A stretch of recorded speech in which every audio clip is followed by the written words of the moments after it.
ಎಲ್ಲರಿಗೂ ನನ್ನ ನಮಸ್ಕಾರ. ಸಂಪತ್ತಿನ ದೇವತೆಯಾದ ಕುಬೇರನಿಗೆ ತುಂಬ ಅಹಂಕಾರ ಇರುತ್ತೆ.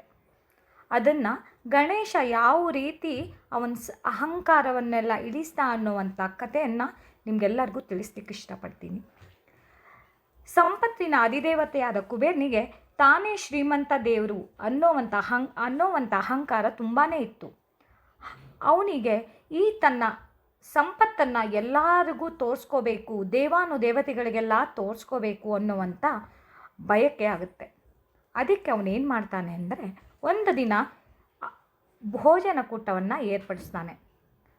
ಆ ಭೋಜನ ಕೂಟಕ್ಕೆ ದೇವಾನುದೇವತೆಗಳನ್ನೆಲ್ಲ ಆಹ್ವಾನವನ್ನು ಇಡ್ತಾನೆ. ಆದರೆ ಪ್ರಥಮ ಪೂಜ್ಯನಾದ ಗಣೇಶನನ್ನು ಅವನು ಕರೆದಿರೋದಿಲ್ಲ. ಶಿವ ಪಾರ್ವತಿಯರನ್ನು ಆಮಂತ್ರಿಸ್ತಾನೆ. ಶಿವಪಾರ್ವತಿಯರು ಇವನಲ್ಲಿ ಇರ್ತಕ್ಕಂಥ ಅಹಂಕಾರವನ್ನು ಇಳಿಸಬೇಕು ಅಂತ ಆ ಭೋಜನ ಕೂಟಕ್ಕೆ ಅವರು ಬರ್ದೇನೆ ಗಣೇಶನನ್ನು, ತಮ್ಮ ಪುತ್ರ ಗಣೇಶನನ್ನು ಭೋಜನ ಕೂಟಕ್ಕೆ ಕಳಿಸ್ಕೊಡ್ತಾರೆ. ಗಣೇಶ ಬರ್ತಾನೆ, ಭೋಜನ ಕೂಟದಲ್ಲಿ ಭಾಗಿಯಾಗ್ತಾನೆ. ಭೋಜನ ಕೂಟ ಸ್ಟಾರ್ಟ್ ಆಗುತ್ತೆ. ಎಲ್ಲ ವಿಧವಾದ ಖಾದ್ಯಗಳನ್ನೆಲ್ಲ ತಯಾರು ಮಾಡಿರ್ತಾನೆ.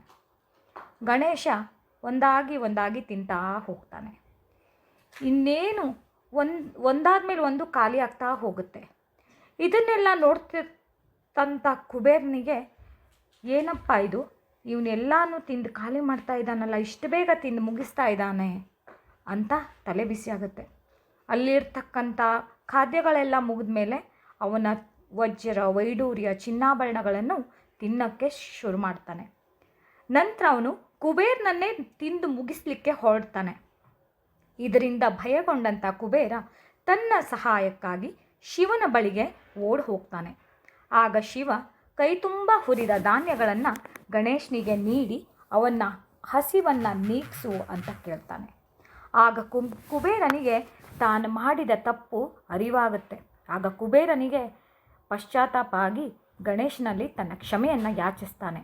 ಇದರಿಂದ ಕುಬೇರನಿಗೆ ತನ್ನಲ್ಲಿರ್ತಕ್ಕಂಥ ಅಹಂಕಾರದ ಬಗ್ಗೆ ಅರಿವಾಗುತ್ತೆ.